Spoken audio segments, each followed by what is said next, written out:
Hello tout le monde, j'espère que vous allez bien. C'est parti pour une nouvelle vidéo sur cette chaîne et sur une thématique que vous appréciez. Il s'agit de vos histoires paranormales. Alors n'hésitez pas d'ailleurs à m'en renvoyer si vous en avez à l'adresse silentjillcontact@gmail.com. Alors comment ça fonctionne? On a d'abord une première lecture de tous les mails qu'on reçoit. On reprend toutes les meilleures histoires et puis ensuite on va passer en phase de réécriture. Tout ça pour que ce soit évidemment agréable pour vous à regarder et à écouter.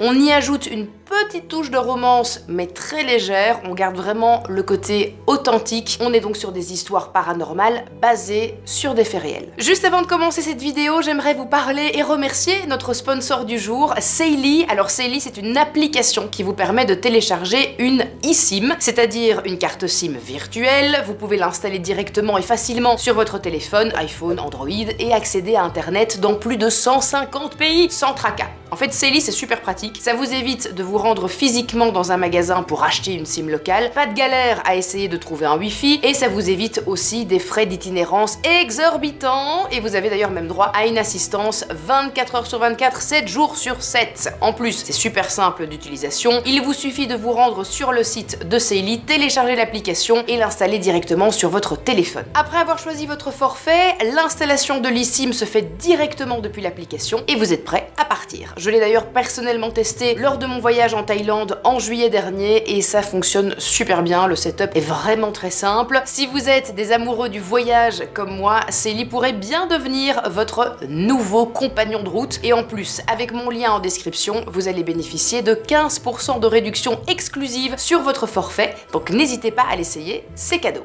C'est parti pour la première histoire. Je m'appelle Gwendoline et j'ai 24 ans. À l'âge de 21 ans, j'ai emménagé avec mon petit copain dans un appartement situé dans un petit village de Franche-Comté. La maison, construite autour de 1970, avait été divisée en 2 appartements, un au rez-de-chaussée et un à l'étage où nous vivions. Tout semblait normal au début.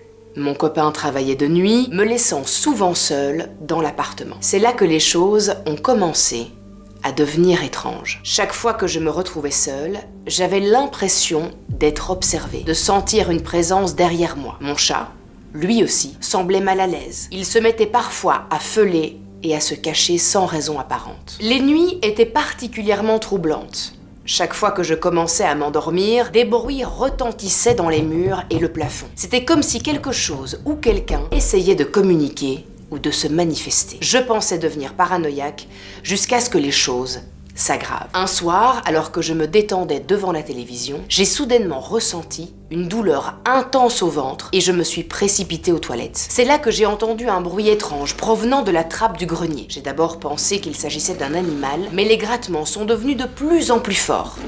Cette nuit-là, je n'ai presque pas dormi, tourmentée par des bruits provenant du plafond et de l'intérieur des murs. Le lendemain matin, mon copain et moi-même avons décidé de vérifier le grenier. À notre grande surprise, nous avons découvert des traces de doigts dans la poussière sur la trappe. Mais rien ni personne dans le grenier. La seule entrée possible était cette fameuse trappe.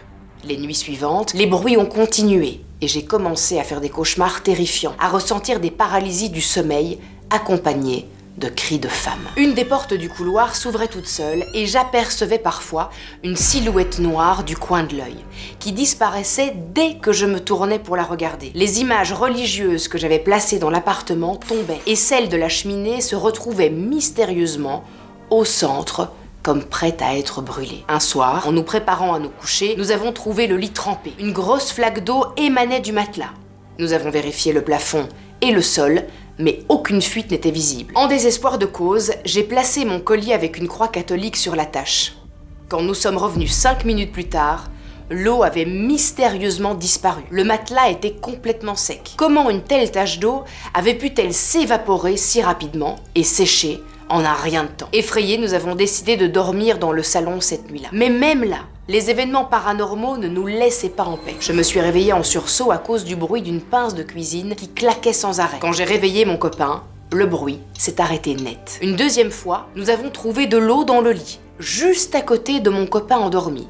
Et là, à nouveau, toujours aucune explication. J'ai décidé d'appeler ma meilleure amie, très croyante, pour lui demander conseil. En pleine discussion, la ligne a coupé et un cri horrifiant a retenti dans mon oreille. Un son rocailleux et diabolique. Mon téléphone est tombé de mes mains et je me suis sentie prête à m'évanouir. Mon copain, lui aussi, a entendu ce cri depuis le salon, prouvant que ce n'était pas mon imagination. Je suis allée voir un prêtre qui m'a donné de l'eau bénite pour purifier l'appartement. Les phénomènes se sont calmés, mais ne se sont pas complètement arrêtés. Désespérée, ma mère m'a emmenée voir un chaman, sans rien lui dire. Il a immédiatement identifié un problème dans le grenier en voyant une photo de la maison. Il m'a assuré qu'il travaillerait à distance pour résoudre le problème. Cette nuit-là, j'ai senti l'odeur du chaman dans l'appartement, même s'il n'y était pas. Bien qu'il ait affirmé avoir résolu le problème, nous avons par la suite décidé de déménager. Je n'ai jamais découvert ce qui s'était réellement passé dans cette maison, mais une chose est sûre, je ne veux plus jamais revivre cela.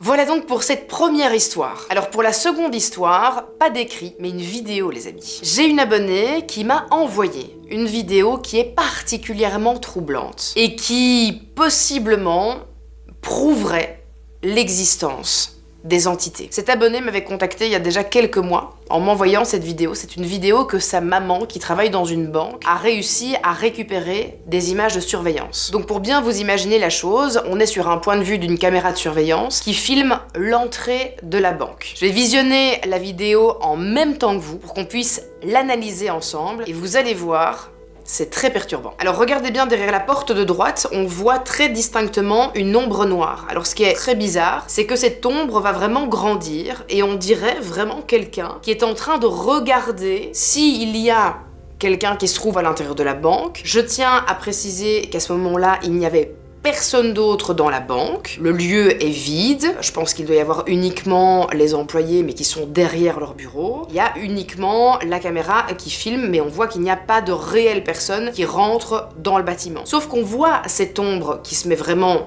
debout, qui avance de ce côté droit de la porte et qui va venir se mettre dans l'ouverture de la porte de gauche et regarder un petit peu de gauche à droite pour voir si il peut ou pas rentrer à l'intérieur de la banque. Alors là, regardez, il recule un petit peu, revient vers l'avant, et là, je refais pause, on a l'impression qu'il se met presque accroupi, ou en tout cas qu'il s'abaisse, pour passer une espèce de limite qui n'existe pas, mais on voit qu'il descend, et puis ensuite, il attend, donc cette ombre se met à attendre là, on voit l'ombre qui ne bouge plus, qui se relève, qui patiente à nouveau, et qui part, qui avance, et qui rentre à ce moment-là dans le couloir. Donc on a vraiment en fait ce suivi de l'ombre, et ce qui est très étrange, c'est que si on avait pu imaginer par exemple le reflet d'une voiture à l'extérieur, une lumière, on n'aurait pas pu avoir ces arrêts qui sont vraiment extrêmement similaire à une silhouette humaine. D'ailleurs, on remarque par rapport à la gestuelle de l'ombre qu'elle est particulièrement humaine. Donc je me pose vraiment la question à savoir ce que c'est. Aujourd'hui, bien évidemment, on n'a aucune preuve qu'il s'agit d'une entité, mais je trouve néanmoins cette vidéo extrêmement troublante et je trouve que l'attitude de cette ombre qu'on perçoit est vraiment humaine. Alors n'hésitez pas à me dire ce que vous en pensez dans les commentaires. Si vous avez peut-être aussi un moyen de débunker cette vidéo, si ça n'est pas une entité mais bien une ombre ou quelque chose de beaucoup plus rationnel. Vous savez que je suis toujours très ouverte à connaître aussi des réponses plus rationnelles aux événements qui se passent autour de nous. Et puis pour ceux qui y croient comme moi, dur comme fer, et qui ont plutôt envie de privilégier la thèse paranormale, n'hésitez pas aussi à me dire en commentaire ce que vous en avez pensé. En tout cas, merci beaucoup à mon abonné de m'avoir envoyé cette vidéo. C'est la première fois que dans une vidéo histoire paranormale de mes abonnés, je reçois une vidéo aussi incroyable. Donc merci beaucoup. Nous passons à la troisième histoire et il s'agit de Megan. Je m'appelle Megan et j'ai 27 ans. Je vais vous raconter une expérience paranormale qui a marqué ma vie pendant plusieurs années. Rien n'a été inventé, tout est exactement tel que je l'ai vécu. Tout a commencé lorsque mes parents ont divorcé, j'avais alors 15 ans, ma mère a acheté une grande maison avec un jardin et j'étais ravie d'y emménager. Elle a eu la gentillesse de me donner la plus grande chambre, avec d'ailleurs ma propre salle de douche et un dressing. Mais dès la première nuit, j'ai su que quelque chose n'allait pas.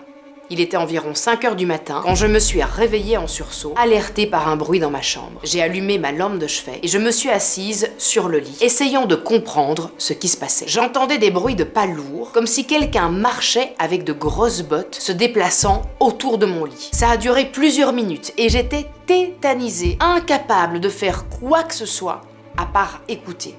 Puis, soudainement, tout s'est arrêté. C'était le début d'une longue série d'événements étranges. Les jours suivants, j'ai ressenti une ambiance oppressante dans la maison. Peu importe où je me trouvais, j'avais l'impression d'être observée. Ma mère, habituellement joyeuse et active, a commencé à changer. Elle mangeait de moins en moins et passait beaucoup de temps allongée sur le canapé ou dans son lit. La maison était froide, même avec le chauffage à fond. Les lumières s'allumaient toutes seules, s'éteignaient. Je retrouvais des objets déplacés, souvent à des endroits improbables. Parfois, je voyais des formes humanoïdes sur les murs et j'entendais des bruits de pas dans les escaliers en bois, même lorsque j'étais seule. Un jour, en rentrant de l'école, je me suis allongée sur mon lit pour me détendre. Tout d'un coup, la porte de ma chambre s'est ouverte toute seule. J'ai levé les yeux et j'ai vu la tête d'une femme dépasser, puis disparaître. J'ai couru dans le couloir, mais il n'y avait personne. Certaines nuits, je sentais quelque chose tirer sur ma couverture, me forçant à lutter pour la garder. Plusieurs fois, je me réveillais pour retrouver ma couverture à quelques mètres de mon lit. Mon lit en fer forgé était d'ailleurs souvent frappé par quelque chose d'invisible, me réveillant en sursaut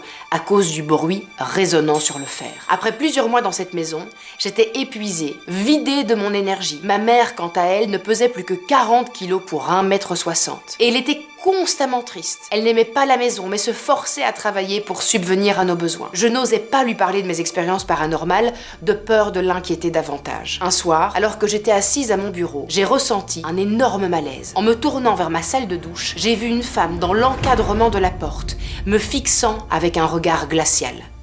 Étrangement, je n'ai pas réagi, comme si je m'attendais à la voir. Elle est entrée dans la pièce et a ensuite disparu. Et je ne suis pas la seule à avoir vu cette femme. Un soir, une amie est venue me rendre visite. Alors que je préparais des boissons dans la cuisine, j'ai entendu son cri perçant. Je l'ai trouvée paniquée sur le canapé, les larmes aux yeux. Elle m'a dit avoir vu le reflet d'une femme dans la baie vitrée. Une grande femme avec de longs cheveux, bruns, crépus et une grande frange. C'était elle.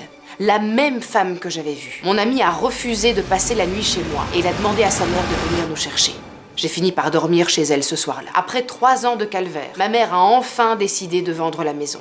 J'avais 18 ans et je commençais mes études supérieures. Je me suis installée en colocation à Bruxelles, laissant ma mère seule dans cette maison en attendant de trouver un acquéreur le plus rapidement possible. Dans notre appartement, situé près du cimetière d'Ixelles, je vivais avec 3 autres étudiants. Nous nous entendions très bien et j'étais heureuse d'avoir quitté cette maison hantée. Mais le répit fut de courte durée. Un dimanche soir, alors que je rentrais de chez mon copain à Wavre, il m'a appelé paniqué. Il m'a dit que mon tiroir était ouvert et que mes vêtements étaient éparpillés partout dans l'appartement, alors que la porte était bien fermée à clé. Mon sang n'a fait qu'un tour. Je ne lui avais jamais parlé de ce que j'avais vécu auparavant. Cette nuit-là, il a entendu des bruits bizarres dans son appartement, tellement effrayants qu'il n'a pas osé aller aux toilettes et qu'il a été obligé, je cite, d'uriner dans une bouteille en plastique dans sa chambre. Les phénomènes ont ensuite recommencé. L'atmosphère dans l'appartement était oppressante. On entendait des bruits dans les parties communes alors que nous étions tous dans nos chambres. Des objets se déplaçaient, des portes s'ouvraient et claquaient sans raison. Et un jour, je suis rentrée des cours pour trouver mon panier à linge déplacé au milieu de la pièce. Je fermais toujours ma porte à clé, ce qui rendait cet événement encore plus inexplicable. Mes colocataires ont commencé à avoir peur et nous dormions souvent, tous ensemble, dans la même chambre, en installant nos matelas. Pourquoi est-ce que je pense avoir été suivie ? Eh bien parce qu'une nuit, je l'ai revue, cette dame. Cette femme, aux cheveux noirs, était au pied de mon lit, me regardant fixement. La porte de ma chambre était grande ouverte et elle est partie en direction du salon, avant de disparaître totalement. Ces événements étranges ont duré 3 ans, jusqu'à ce que je déménage à nouveau. Et à ce moment-là, s'est arrêté. Je ne voulais pas quitter mes colocataires, mais je savais que je devais partir. Aujourd'hui, à 27 ans, je vis enfin des nuits paisibles, loin de cette présence oppressante que je n'ai d'ailleurs plus jamais revue. Aujourd'hui encore, je ne comprends pas comment tout a pu s'arrêter du jour au lendemain. Alors ici, je reste un tout petit peu sur ma faim par rapport à cette histoire parce que nous n'avons pas de nouvelles de sa maman. Est-ce qu'elle a pu vendre la maison ? Est-ce qu'elle a pu partir de cet endroit ? Est-ce qu'elle a retrouvé sa santé, son énergie ? Alors si jamais la jeune fille qui m'a gentiment écrite son histoire regarde cette vidéo, si elle peut nous donner des nouvelles en commentaire, et nous parler un petit peu de sa maman. Si on peut avoir des nouvelles d'elle et de sa maman, ce serait juste absolument génial.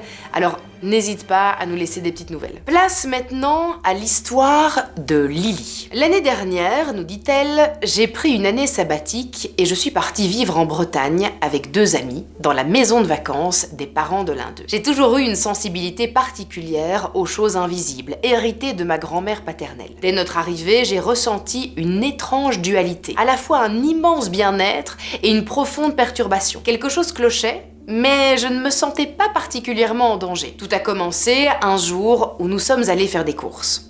En rentrant, nous avons trouvé un cendrier renversé et un autre déplacé à l'étage. Nous avons d'abord pensé que c'était l'œuvre de l'un d'entre nous, mais personne ne se souvenait de l'avoir fait. Les choses sont devenues plus inquiétantes lorsque j'ai commencé à être réveillée la nuit par le robinet de la baignoire qui s'ouvrait tout seul, produisant un bruit aigu, presque ultrasonique. J'ai essayé de reproduire ce son à maintes et maintes reprises en ouvrant le robinet moi-même, sans succès. Puis, la trappe du grenier a commencé à descendre toute seule, au milieu du couloir. Cette trappe rouillée, qui nécessitait une certaine force pour être manipulée, s'ouvrait sans explication. À l'étage, je me sentais mal à l'aise dans les pièces du fond, celles situées après la trappe. Dès le début, j'avais choisi la chambre près de l'escalier, à côté de la salle de bain, pour éviter de m'aventurer trop loin dans cet étage. Mais cela n'a pas suffi à calmer mon anxiété face au phénomène nocturne. Entre 5h et 6h du matin, nous entendions des pas d'enfants courir au-dessus de nos têtes. Un jour, le fils des propriétaires qui vivait avec nous m'a confié qu'enfant,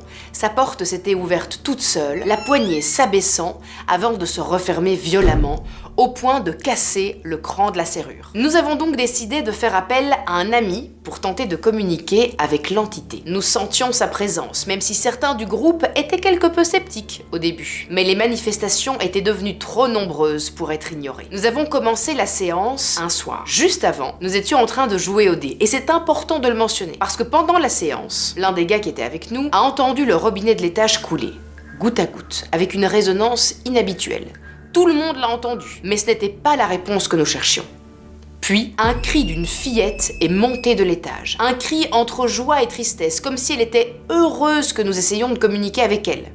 À ce moment-là, j'ai ressenti une boule au ventre. Cette situation échappait à notre contrôle. J'ai demandé à ce moment-là d'arrêter instantanément la séance. Et c'est là que nous allons reparler du jeu de dés. Parce que juste après ça, nous sommes retournés à notre jeu. Et là, à chaque lancer, il y avait des figures improbables. Pair, brelan, suite. C'était la goutte d'eau qui faisait déborder le vase. Nous étions certains que cette entité était une petite fille, peut-être noyée, qui cherchait à jouer avec nous. Pour des raisons professionnelles, j'ai dû quitter cette maison magnifique et retourner en Normandie. Je suis partie en vitesse, ne prenant que le strict minimum, pensant revenir bien plus tard pour récupérer mes affaires. Mais ce n'est que 5 mois plus tard que je suis revenue avec mon premier colocataire, le fils des propriétaires, et une amie. Elle était au courant de l'histoire, mais en entrant dans la maison, elle a ressenti un choc et a dû immédiatement ressortir. Nous nous sentions en sécurité, mais l'ambiance était toujours un petit peu glauque. Pour la première fois, j'ai dormi dans une des chambres du fond. Pas de bruit. Pas de manifestation. J'ai pensé que l'entité avait trouvé le repos. Mais en rentrant le lendemain, j'ai découvert des marques sur mes jambes, au niveau du mollet et de la cuisse. Elles étaient identiques sur chaque jambe et je n'avais aucune explication. Alors regardez bien ici parce que cette jeune fille nous a envoyé les photos de ses jambes. Et comme on peut le voir, il y a des marques distinctes sur les 2 jambes et du même côté. Je n'ai, moi, à ce jour, aucune explication par rapport au bleu qu'on peut vraiment constater sur ses jambes. À ce moment-là, j'ai décidé de ne plus retourner dans cette maison, même si j'ai gardé une statuette d'éléphant en bois qui était finalement un petit peu notre mascotte de protection et que peut-être je ramènerai un jour dans ce lieu. Cette histoire, elle était particulièrement inquiétante, surtout quand on voit les bleus sur les jambes de cette jeune fille, donc n'hésitez pas à me dire ce que vous en avez pensé, peut-être que vous avez une idée sur les événements, ou peut-être des ressentis aussi que vous pourriez avoir en voyant ces photos. Nous allons maintenant passer à la dernière histoire de cette vidéo, et c'est un garçon qui me l'a envoyé, il s'appelle Tom, il est français et il vit en Vendée. Aujourd'hui, je vais vous raconter une expérience que j'ai vécue aux États-Unis en août 2015. À l'époque, j'avais 23 ans et je croyais beaucoup aux phénomènes paranormaux, même si j'avais parfois des doutes. Cette aventure a changé ma perception du monde et je suis curieux de savoir ce que vous en pensez. En août 2015, je suis partie aux États-Unis pour rendre visite à un ami à Saint-Louis, dans le Missouri. Puis j'ai voyagé en Arizona, près de Phoenix. Là-bas, la sœur de la compagne de mon père, Dominique, m'a hébergée dans une maison isolée en plein désert. Elle vivait dans une maison, mais elle m'a installée dans des écuries aménagées en appartement, situées à environ 200 mètres de sa maison. Déjà, à l'idée de vivre dans un endroit si reculé, je me demandais si cet endroit ne pouvait pas potentiellement me faire un petit peu flipper. On me montre mon logement dans les écuries et je suis immédiatement frappée par la beauté du paysage. Des collines, des montagnes au loin, des cactus, c'est vraiment magnifique. Mais ce qui m'interpelle le plus, c'est le silence absolu qui règne ici. Nous sommes loin de toute activité humaine et je peux entendre les bruits de la nature, du vent et de quelques animaux. La nuit tombe, révélant un ciel étoilé spectaculaire, bien plus impressionnant que tout ce que j'ai pu voir en Vendée. Mais malgré cette beauté, je me sens étrangement seule. Je n'ai pas de connexion internet et le seul moyen de communiquer est de monter sur les collines près de la maison de Dominique. Cette solitude m'envahit et je ressens une présence, comme si quelque chose m'observait. Je mets ça sur le compte de mon imagination et passe la nuit, tant bien que mal. Je profite de la journée pour explorer les environs, je grimpe sur les collines et admire la vue au coucher du soleil. Mais en descendant, je manque de peu de marcher sur un serpent à sonnette, enroulé près de mon pied. Cela m'a fait réfléchir, mais je me suis dit que c'était une simple rencontre avec la faune locale. Le soir, Dominique et son mari m'invitent à dîner. Je leur raconte ma rencontre avec le serpent et ils me mettent en garde contre les dangers du désert.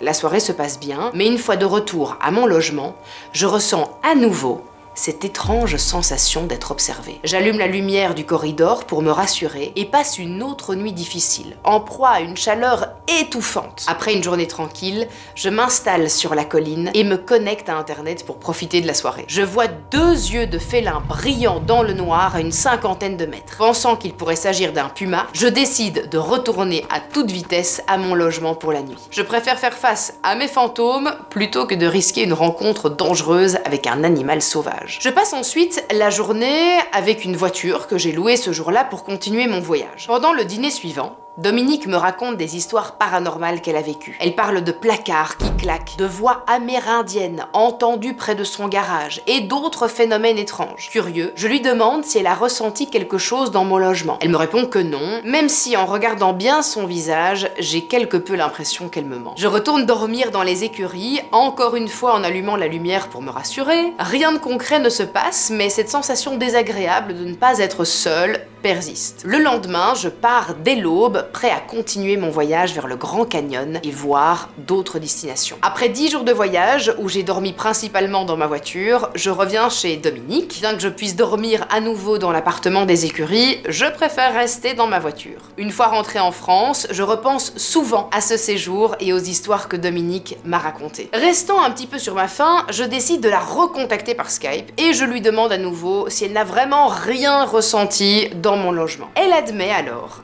qu'elle n'a pas voulu me faire peur à ce moment-là, mais qu'elle s'est toujours sentie observée lorsqu'elle s'y trouvait, sans que rien d'anormal ne se produise. Ce ressenti commun, sans que nous en ayons parlé, m'a troublée. J'ai aussi repensé au serpent que j'ai rencontré à ce moment-là, et j'ai interprété ça un petit peu comme un message d'avertissement, comme si je n'étais pas la bienvenue sur cette terre. Cette interprétation peut sembler farfelue, mais finalement c'est un petit peu le seul serpent que j'ai vu durant mon séjour, et j'avais ce ressenti-là. Sur un forum paranormal, j'ai partagé une photo du lieu en demandant aux utilisateurs ce qu'ils ressentaient. Beaucoup ont évoqué l'idée d'un rassemblement, peut-être une tribu amérindienne, ce qui fait écho finalement à un cimetière indien que Dominique m'avait mentionné dans l'une de ses histoires. Bien que rien de fondamentalement paranormal ne se soit produit, l'atmosphère particulière de cet endroit m'a laissé des questions sans réponse. Avec le recul, je me dis que ces sensations peuvent être dues à l'ambiance mélancolique du lieu, mais le doute persiste. Libre à chacun d'interpréter cette histoire comme il le souhaite. Voilà. C'était mon expérience en Arizona. J'espère que vous trouverez ce récit intéressant. Merci de m'avoir lu et bonne continuation. Merci Tom de nous avoir envoyé cette histoire. Alors je tenais vraiment à vous la raconter parce que j'ai vécu moi-même 1 an en Arizona lorsque j'avais 17 ans. J'ai vécu à Prescott, une toute petite ville qui se trouve à 1 heure de Phoenix. Il faut savoir que l'Arizona, qui est une terre d'autochtones, a connu malheureusement énormément de bains de sang lorsque les tribus autochtones ont été décimées dans ces lieux-là. Et ce sont des endroits qui sont extrêmement chargés d'un point de vue énergétique. On retrouve par exemple la ville de Sedona, qui n'était pas très loin de l'endroit où moi je vivais et où je suis retournée d'ailleurs l'année passée en voyage avec mes meilleurs amis. Sedona, c'est une ville où on a ce qu'on appelle des points énergétiques extrêmement forts, qui sont un petit peu comme des sortes de tornades énergétiques, où on peut se placer pour faire des rituels, pour faire des séances de méditation, pour faire parfois aussi des séances de yoga, et pour ressentir une certaine énergie particulière, pour pouvoir se recharger un petit peu ses batteries. Ce qu'il faut savoir aussi, c'est que les terres d'Arizona sont extrêmement riches d'un point de vue des minéraux qui se trouvent dans le sol, et ça, on le sait aussi, ça a un impact énergétique qui est très très fort. Alors avant de vous quitter, parce que je vous ai dit que c'était la dernière histoire, mais j'ai une histoire personnelle à vous raconter qui est totalement dingue. On retourne en arrière lorsque j'ai 17 ans et que je vis donc en Arizona dans cette famille d'accueil. Je suis partie là-bas pour vivre un an plongé dans une famille et dans une école américaine. Et mon papa en Belgique, décide de venir me voir durant les vacances de printemps.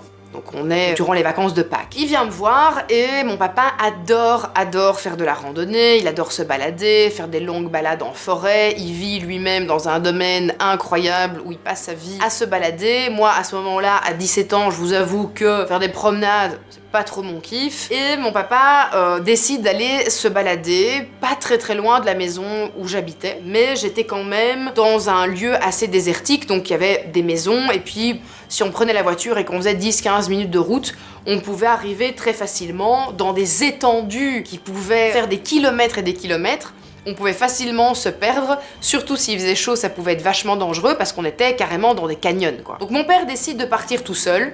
Il se fabrique d'ailleurs une petite canne en bois pour pouvoir faire sa marche. Et en revenant de sa balade, il nous a raconté, à ma famille d'accueil et à moi-même, avoir vécu une expérience complètement dingue. Il est assis en plein milieu d'un canyon, seul au monde.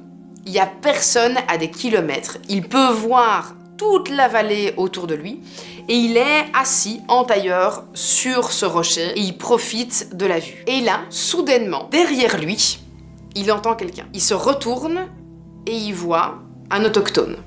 Mais un autochtone habillé comme nous, donc il n'a pas une vision d'un Amérindien de l'époque qui est habillé en habit traditionnel, non, il voit un homme avec une longue chevelure brune, d'origine amérindienne, qui est derrière lui. Il me dit à ce moment-là, j'ai eu un petit peu peur, parce que j'ai pas compris comment ce type était arrivé aussi rapidement derrière moi, alors que j'étais là depuis un petit moment, que j'avais sondé les environs et qu'il y avait personne. Et cet homme s'avance vers mon père, sur le rocher, mon père donc là assis, il s'avance vers mon père et il s'installe à côté de lui et il se met comme lui avec les jambes croisées. Et là mon père se dit ok, ce qui est en train de se passer est complètement lunaire, je ne connais pas ce type, je ne sais absolument pas comment il est apparu là, il s'installe à côté de moi et il ne dit pas un mot, il ne dit rien, il ne parle pas quoi. Donc il est là assis à côté de lui et il dit le temps a l'impression d'être, je ne sais pas combien de temps ça a duré, mais ça me paraît long. Il dit je suis là et en fait on fixe tous les deux le paysage, c'est très beau, je commence à voir un petit peu le coucher de soleil qui apparaît, je me dis waouh c'est magnifique. Et puis ensuite mon père se retourne vers l'Amérindien qui est à côté de lui, le mec se retourne vers lui aussi et là il y a juste fait une sorte d'acquiescement du visage, avec un grand sourire. Il s'est levé, il a commencé à marcher dans l'étendue qui s'ouvrait face à mon père, qui était toujours là sur ce rocher en train de se demander ce qui se passait. Mon père, à un moment donné, se retourne à nouveau en se disant « Bon, je vais quand même vérifier qu'il n'y a pas d'autres personnes qui se baladent dans cet endroit. » Il regarde de nouveau pour voir l'homme qui était assis à côté de lui partir, et l'homme n'est plus là. C'est tout bonnement impossible. Parce que l'étendue était tellement vaste que pour que cet homme disparaisse, il aurait fallu qu'il marche au moins une dizaine de minutes pour partir derrière un autre flanc de colline ou derrière un rocher. Et mon père l'a pas vu. Donc le temps que mon père se retourne pour vérifier qu'il y avait personne, refasse face au paysage, l'homme avait disparu, c'est tout bonnement impossible. Et mon père, qui n'est pas spécialement très croyant de tout ça, m'a quand même dit que c'était l'expérience la plus dingue qu'il avait pu vivre dans sa vie d'un point de vue un petit peu paranormal. Donc en effet, l'Arizona est particulièrement connue pour être chargée en énergie, pour avoir des entités, des âmes, des esprits de la nature, toutes ces entités aussi qui travaillaient main dans la main avec les tribus autochtones. Elles sont là, elles sont dans les terres, elles sont dans le sol, elles sont dans les pierres, elles sont dans les animaux, dans tous les éléments de la nature qui nous entourent. Et c'est un endroit que j'affectionne vraiment particulièrement et où je ressens toujours, à chaque fois que j'y étais, une énergie très particulière. C'est ici qu'on va clôturer cette vidéo. J'espère que ces histoires vous ont plu. J'ai adoré vos récits. J'ai adoré avoir de la matière aussi à vous proposer d'un point de vue visuel, avec la vidéo, avec les photos. Merci d'être de plus en plus nombreux à suivre cette chaîne. Si vous n'êtes pas encore abonné, n'hésitez pas à le faire. On se retrouve évidemment très vite pour de nouvelles aventures. D'ailleurs, je vous donne rendez-vous le premier week-end de septembre pour découvrir mon enquête paranormale avec Jordan Périgot. Je sais que vous attendez avec grande impatience cette enquête paranormale, alors encore un tout petit peu de patience. Elle arrive bientôt, plein de choses extraordinaires qui vont continuer à arriver sur cette chaîne dans les mois qui arrivent. Alors merci pour votre soutien, je vous fais des gros bisous, prenez bien soin de vous et prenez soin aussi des autres. Ciao ciao.